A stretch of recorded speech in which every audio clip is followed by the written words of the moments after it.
Working of institution. तो हम इस चैप्टर में इंस्टीट्यूशन के बारे में पढ़ेंगे कि कौन कौन से इंस्टीट्यूशन है। पहले तो उन इंस्टीट्यूशन के बारे में जानेंगे और फिर देखेंगे कि वो क्या काम करते हैं और कैसे काम करते हैं। ओके, देखो आपको पता होगा कि हमारे देश के अंदर, हमारी कंट्री के अंदर क्या है, गवर्नमेंट है। गवर्नमेंट यानी क्या, ऐसी कंट्री जिसके अंदर राजा रानी होते हैं वहाँ पर गवर्नमेंट होती है? बिल्कुल नहीं, वहाँ पर गवर्नमेंट नहीं होती। बट हमारी कंट्री में राजा रानी नहीं है, हमारी कंट्री में सरकार देखती है सब कुछ, तो इसलिए हमारी कंट्री में गवर्नमेंट है। हमारी कंट्री में जो गवर्नमेंट है ना, उसका सिस्टम कैसा है, उसमें फेडरल सिस्टम है। फेडरल सिस्टम का मतलब क्या होता है? फेडरल सिस्टम का मतलब होता है जो गवर्नमेंट है ना, जो सरकार है, वो दो पार्ट में बटी हुई होती है। एक यूनियन, आगे पीछे मत देखो, कुछ जो पढ़ा रहा हूँ बस वही देखना आप। फेडरल सिस्टम में क्या होता है, दो टाइप की गवर्नमेंट होती है। एक तो होती है यूनियन गवर्नमेंट, जो पूरे देश के अंदर होती है, पूरे देश के अंदर जैसे काम हो रहा है उसको देखती है। और एक होती है स्टेट गवर्नमेंट। स्टेट गवर्नमेंट क्या देखती है? एक स्टेट के अंदर, जैसे दिल्ली एक स्टेट है तो उसके अंदर जो काम हो रहा है उसको देखती है। ठीक है, तो हमारी गवर्नमेंट कैसी है? फेडरल सिस्टम है। फेडरल सिस्टम में दो टाइप होती है, एक जो पूरे देश की सरकार होती है और एक जो एक स्टेट की सरकार होती है। ठीक है, अगर मैं आपसे पूछूं कि हमारे स्टेट के अंदर किसकी सरकार है, तो आपको पता ही है हमारे स्टेट के अंदर आपकी सरकार है। जैसे मैं दिल्ली में रहता हूं तो दिल्ली के अंदर किसकी सरकार है? आपकी सरकार है। राज्य के अंदर आपकी सरकार है। और अगर यूनियन की बात करूं, पूरे देश की बात करूं, तो उसके अंदर किसकी सरकार है? बीजेपी की सरकार है। समझ गए? तो जो स्टेट का हेड होता है उसको बोला जाता है सीएम, चीफ मिनिस्टर बोला जाता है। और जो यूनियन का हेड होता है उसको बोला जाता है पीएम, जिसको प्राइम मिनिस्टर बोला जाता है। आपको पता ही है, दिल्ली अगर स्टेट है तो दिल्ली की स्टेट के अंदर हेड है, उसका नाम क्या है? केजरीवाल। और जो देश के अंदर हेड होता है उनको कहते हैं पीएम। और अभी कौन है हमारे पीएम? मोदी जी। आपको पता ही है 2024 तक वही रहने वाले हैं अभी तक तो। ठीक है, चलो अब स्टेट के अंदर ये जो सीएम है उसको कौन चुनता है? देखो, स्टेट में डायरेक्ट हम सीएम को नहीं चुनते, हम किनको वोट देते हैं? हम अपने एरिया में एमएलए को वोट देते हैं, मिनिस्टर ऑफ लेजिस्लेचर। समझ गए? आपके अलग, जैसे आप अगर दिल्ली में रहते हो तो पश्चिमपुरी, पश्चिम विहार और ये अलग अलग एरिया, पीरागढ़ी, ऐसे बहुत सारे एरिया बटे हुए होते हैं। तो उसमें आप चुनते हो अपना एमएलए। क्या चुनते हो? अपना एमएलए चुनते हो। और एमएलए अपने अंदर ही अंदर वोट देकर किसको चुनते हैं? अपने सीएम को चुनते हैं। ठीक है, ज़्यादातर जो एमएलए चुने गए थे वो आप पार्टी के चुने गए थे, तो आप पार्टी ने मिलकर अपनी पार्टी के लीडर को सीएम बनाया, जिनका नाम है केजरीवाल। ये आप क्लियर हो गए होंगे। और ये कहाँ बैठते हैं? ये बैठते हैं स्टेट असेंबली में। कहाँ बैठते हैं? स्टेट असेंबली में बैठते हैं। हिंदी में इसको विधानसभा कहा जाता है। तो ये कहाँ पर बैठते हैं मिनिस्टर? स्टेट असेंबली में। ठीक है, अब हम बात करते हैं यूनियन की। आई होप सो क्लियर होता जा रहा है आपको, बहुत इंपॉर्टेंट है। अगर आपको कुछ समझना है तो थोड़ी सी वीडियो पीछे करके देखना, क्योंकि मैं सारी की सारी चीज़ें कवर करा रहा हूँ, कोई भी प्रॉब्लम नहीं आने वाली आपको। चलो जी, उसके बाद आते हैं हम यूनियन पे। यूनियन के अंदर देखो, यूनियन पूरे देश का देखता है, तो हमारे देश के अंदर बहुत अलग अलग टाइप के काम होते होंगे। तो उस काम को देखने के लिए बहुत सारे इंस्टीट्यूशन है। 3 इंस्टीट्यूशन के नाम दे रखे हैं। अब देखो, चैप्टर का नाम ही इंस्टीट्यूशन है, तो मेन चीज़ अब स्टार्ट होगी।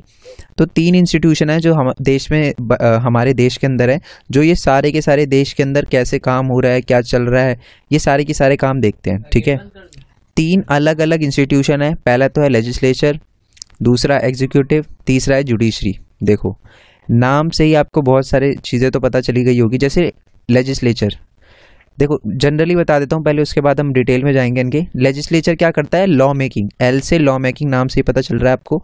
लेजिस्लेचर क्या करता है? लॉ बनाता है, कानून बनाने का काम होता है इसका। एग्जीक्यूटिव क्या करता है? जो इन लेजिस्लेचर ने जो कानून बनाया ना उसको इम्प्लीमेंट करता है, देखता है कि कोई उसका उल्लंघन तो नहीं कर रहा, वो जो कानून बनाए गए हैं उसको कोई तोड़ तो नहीं रहा, सही से इम्प्लीमेंट हो रहा है या नहीं हो रहा है। ये सारे के सारे काम देखते हैं एग्जीक्यूटिव, यानी एग्जीक्यूट करते हैं। जो लेजिस्लेचर ने जो लॉ बनाया उसको एग्जीक्यूट करने का काम होता है एग्जीक्यूटिव का, और देखते हैं कि काम ढंग से हो रहा है या नहीं हो रहा। तीसरा है जुडिशरी। मेरे को नहीं लगता इसमें आपको कोई भी प्रॉब्लम आनी चाहिए। जुडिशरी किस चीज़ से, किस वर्ड से रिलेटेड है? जुडिशरी यानी जज, जस्टिस। और हमारे देश के अंदर जो जस्टिस है वो कौन प्रोवाइड करता है? कोर्ट प्रोवाइड करती है ना। कोई भी डिस्प्यूट होता है, किसी भी लड़ाई होती है, तो वो कहाँ पर सुना जाता है उसका फैसला? कोर्ट के अंदर। ठीक है, तो सबसे पहले तो हम लेजिस्लेचर के बारे में पढ़ लेते हैं। देखो, लेजिस्लेचर में मैंने आपको बताया कि लॉ मेकिंग होती है, लॉ बनाने का काम होता है ना। अब मान लो लॉ बनाने के लिए ना, तो मान लो कोई बिल है। बिल से मेरे कहने का मतलब, कोई भी बंदा आया और उसने कहा कि मान लो स्कूल की जो यूनिफॉर्म है वो चेंज हो जानी चाहिए। तो वो जब ये लेकर आया ना, ये प्रस्ताव लेकर आया, इसको कहा जाता है बिल। समझ लो, जब कोई भी लॉ बनने से पहले मतलब कोई भी आइडिया होता है ना तो उसको कहा जाता है बिल। एक बंदे ने बोला कि सब स्कूल की यूनिफॉर्म चेंज होनी चाहिए, तो वो था एक बिल, ठीक है। अभी सरकार ने उस पर बातचीत नहीं करी। देखो उस बिल को एक्ट यानी कानून, वो सिर्फ एक बिल था, उस बिल को कानून बनाने के लिए, एक्ट बनाने के लिए इन दो जगहों से पास होना पड़ेगा पहले। किस किस से? राज्यसभा से और लोकसभा से पास होना पड़ेगा, ठीक है। मान लो ये दोनों बिल्डिंग है, एक तरह से मान लो इन दोनों बिल्डिंग से वो जो बिल है पहले यहाँ पर जाएगा, सारे के सारे अगर लोगों ने यहाँ पर अप्रूव कर दिया तो फिर इसमें जाएगा। इन दोनों में जाने के बाद प्रेसिडेंट के पास जाता है, प्रेसिडेंट यानी हमारे राष्ट्रपति के पास जाता है, और राष्ट्रपति ने अगर साइन कर दिया तो बिल एक्ट बन जाएगा। यानी उसके बाद पहले वो आइडिया था कि स्कूल की यूनिफॉर्म चेंज होनी चाहिए, पर जब ये दोनों बिल्डिंगों से पास हो जाएगा और प्राइम मिनिस्टर ने साइन कर दिए तो यूनिफॉर्म चेंज होकर ही रहेगी, तो फिर वो कानून बन जाएगा और यूनिफॉर्म चेंज होकर ही रहेगी, ठीक है। चलो अब दो बताई मैंने बिल्डिंग, अब दो बिल्डिंग है तो दोनों बिल्डिंगों में कोई ना कोई लोग भी रहते होंगे, ठीक है। तो सबसे पहले हम करते हैं, देखो ये है ना क्वेश्चन आपको आ जाता है कि राज्यसभा और लोकसभा में डिफरेंस बताओ, तो इन दो बिल्डिंगों के नाम तो देख लो, पहला है राज्यसभा और दूसरा है लोकसभा, दो बिल्डिंग है, ठीक है। अब बात करते हैं इन दो बिल्डिंग में कितने कितने लोग रहते हैं। देखो हमारी कंट्री के कॉन्स्टिट्यूशन के अनुसार, हमारी कंट्री के संविधान के अनुसार, इन राज्यसभा की बात करूं तो टोटल मिलाकर 250 बंदे होने चाहिए मैक्सिमम, यानी इससे ज़्यादा लोग राज्यसभा में नहीं बैठे होने चाहिए। कितने? मैक्सिमम 250 लोग होने चाहिए। और लोकसभा के अंदर होने चाहिए 552, मैक्सिमम नंबर है ये। बट अगर एट प्रेजेंट की बात करें, अभी की बात करें, तो अभी राज्यसभा में टोटल 245 लोग बैठे हुए हैं, जो कि सही है। कम ही होने चाहिए, इससे ज़्यादा तो होने नहीं चाहिए। 250 से ज़्यादा तो नहीं है ना, 250 से कम ही है जो चलेगा। तो यानी 250 से कम लोग बैठे हुए हैं राज्यसभा में, 245 लोग अभी प्रेजेंट में बैठे हुए हैं। और अगर लोकसभा की बात करूं तो टोटल 552 लोग होने चाहिए, इससे ज़्यादा नहीं होने चाहिए। और अभी प्रेजेंट में 543 है, कम ही है, ज़्यादा तो नहीं है, बिल्कुल सही है। सेकंड जो डिफरेंस है, राज्यसभा को अपर हाउस भी बोला जाता है, ये याद रखना, अपर हाउस भी बोला जाता है। और लोकसभा को लोअर हाउस बोला जाता है, एल से एल, लोअर हाउस, तो आपको याद रहेगा ये अपर हाउस ये है, ठीक है। राज्यसभा जो राजा होता है वो ऊपर होता है, तो अपर हाउस, ठीक है। अब जो राज्यसभा में जो बंदे बैठते हैं ना वो 6 साल तक बैठते हैं, यानी उनका टाइम पीरियड 6 साल तक होता है। और जो लोकसभा में जो बैठते हैं उनका टाइम 5 साल तक होता है, यानी 5 साल के बाद दोबारा से लोकसभा के मेंबर सारे के सारे बदल जाएंगे और 6 साल बाद राज्यसभा के मेंबर बदल जाएंगे, ठीक है। राज्यसभा का टाइम पीरियड कितना है? 6 साल का। मैं आपको एक बात बता दूं, हर 2 साल में ना, जैसे मान लो राज्यसभा में कितने, 250 की जगह आप 300 मान लो, एक एज्यूम कर लो आप, 300 में से 1/3 यानी 100 बंदे हर 2 साल में चेंज होते रहते हैं, ये याद रखना बस आप, ठीक है। इतना इंपॉर्टेंट नहीं है, अगर ये ऊपर वाला भी याद रखो तो डिफरेंस आपका क्लियर है, कोई प्रॉब्लम नहीं आएगी। अब नीचे आ जाओ, नेक्स्ट जो इसका पॉइंट है वो है कि मान लो कोई, अभी जैसे मैंने बताया स्कूल की यूनिफॉर्म चेंज होनी है, चलो स्कूल की यूनिफॉर्म का बिल हटाकर थोड़ा एक नया बिल मानते हैं। मान लो कोई बिल आया, कोई बिल बंदा लेकर आया, उसने बोला कि जो टैक्स है, टैक्स आपको पता ही है क्या होता है, वो कहता है कि जो पानी पे टैक्स है उसको बढ़ा दो, यानी लगा दो, पानी पे 10% टैक्स लगा दो। तो ये कैसा बिल है? इस बिल में पैसे वगैरह तो लगेंगे ना, है ना, पानी पैसे से रिलेटेड है ये बिल, क्योंकि टैक्स बढ़ाओगे पैसा कम या ज़्यादा आएगा, तो इसलिए इस बिल को, ऐसे बिलों को कहा जाता है मनी बिल। अब जैसे यूनिफॉर्म चेंज कराने के लिए भी तो पैसे वगैरह लगेंगे, तो ऐसे बिल को कहा जाता है मनी बिल, ठीक है।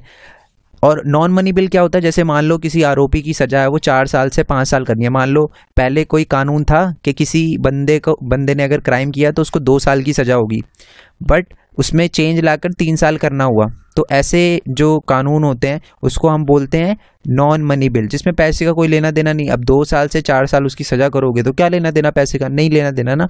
बट यूनिफॉर्म चेंज करोगे या टैक्स अगर लगाओगे तो उसका पैसे से लेना देना है। तो जो पैसे के बिल होते हैं वो उसमें ना लोकसभा की ज़्यादा सुनी जाती है, यानी जो बिल पैसे से रिलेटेड होते हैं ना उसमें लोकसभा की ज़्यादा सुनी जाती है। More power in money matter, money के यानी पैसे के मामले में इसकी ज़्यादा सुनी जाती है। और अगर कोई बिल पैसे से रिलेटेड यानी यूनिफॉर्म चेंज करवाने से या टैक्स से रिलेटेड बंदे ने लोकसभा में भेजा, लोकसभा से पास हो गया ना, तो फिर राज्यसभा में जाएगा, मैंने आपको बताया था। और राज्यसभा वाले मना नहीं कर सकते फिर उस बिल को, यानी उसको पास करना ही पड़ेगा, वो मनी बिल पास करना ही पड़ेगा, ठीक है। अब क्वेश्चन सबसे पहला ये आता है, मैंने कहा था इसमें 552 लोग बैठते हैं, इसमें 250 लोग बैठते हैं। अब ये जो 552 लोग हैं इनको चुनता कौन है? इनको जो चुनते हैं वो चुनते हैं लोग, हम ही लोग वोट देकर इन लोगों को चुनते हैं, ठीक है। इन लोगों को हम ही डायरेक्टली वोट देकर चुनते हैं। और जो राज्यसभा होता है, राज्यसभा में जो लोग बैठे होते हैं ना वो कौन होते हैं पता है? अब आ जाओ थोड़ा सा ऊपर। राज्यसभा में जो लोग बैठे होते हैं ना वो ये होते हैं, इनमें से चुने जाते हैं। यानी एमएलए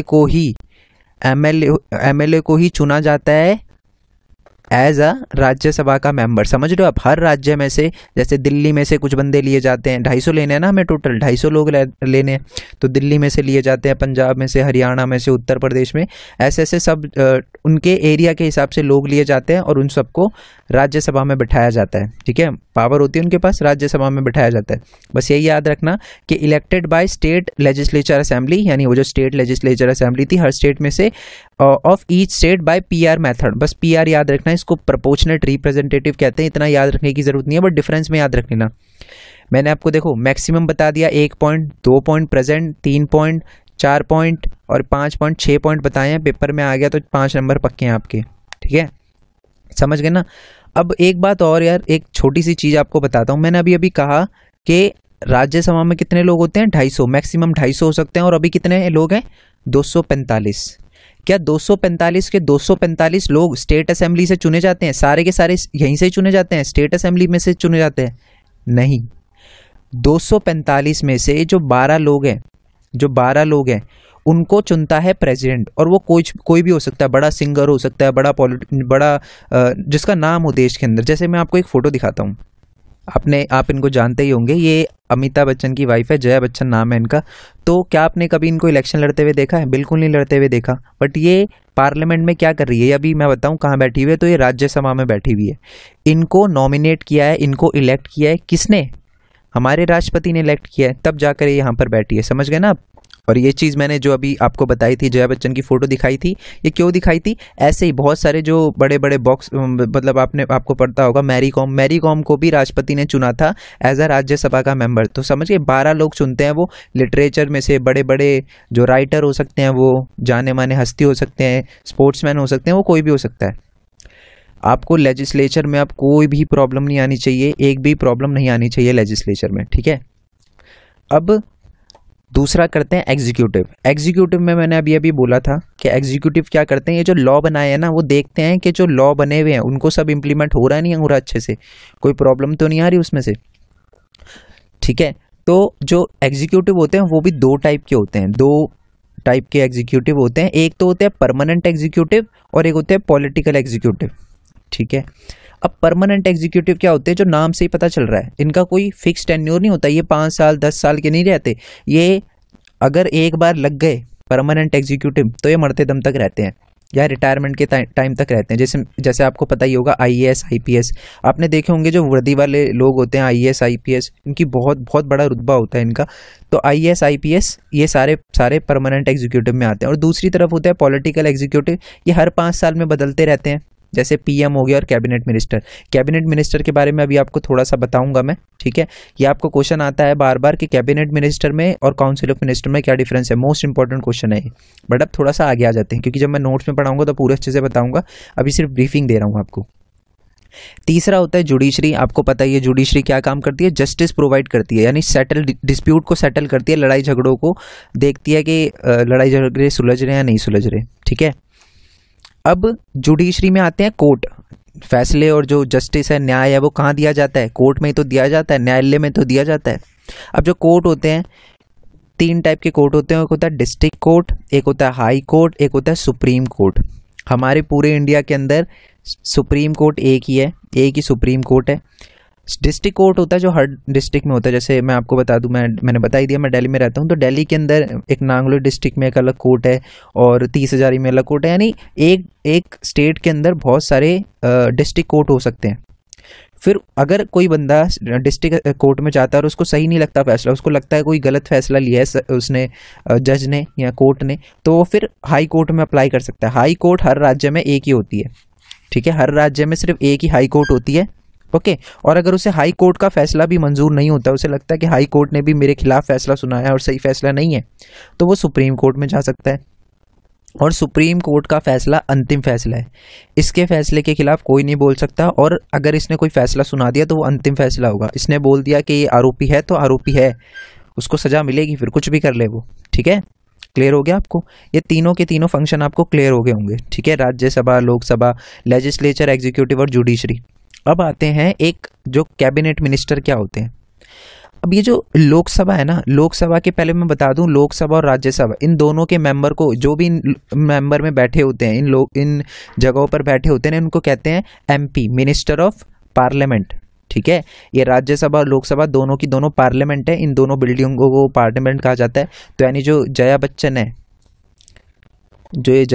है, ये कौन है? मेंबर ऑफ पार्लियामेंट है। इनको मेंबर ऑफ पार्लियामेंट कहोगे, मेंबर ऑफ राज्यसभा भी है और इनको मेंबर ऑफ पार्लियामेंट भी कह सकते हो, क्योंकि राज्यसभा एक पार्लियामेंट ही है, तो मेंबर ऑफ पार्लियामेंट है ये।